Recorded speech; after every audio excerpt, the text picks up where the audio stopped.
اے انسانوں، اصل مالک میں ہوں، میرے انبیاء، میرے اولیاء میرے نمائندے ہیں۔ ایسا نہ ہو کہ میرے نمائندوں کو ہمیشہ یاد کرتے رہو، اللہ کو بھول جاؤ۔ اللہ کو انسان اس وقت بھول چکا ہے، مسلمان اللہ کو بھول چکا ہے۔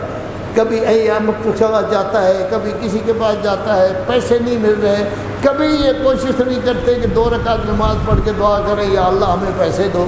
اللہ کہتا ہے میں تو بغیر حساب کے دے دوں گا۔ اللہ کی طرف رجوع ہی نہیں ہے۔ میں نے بارہا ذکر کیا ہے کہ جمہوری اسلامی ایران جب تحریک چل رہی تھی وہ توڑ پھوڑ نہیں کرتے تھے، کسی کو مارتے نہیں تھے، کسی کو قتل نہیں کرتے تھے۔ وہ کہتے تھے اللہ اکبر 1 منٹ کہتے رہو، چھتوں پر چلے جاؤ، سڑکوں پر چلے جاؤ۔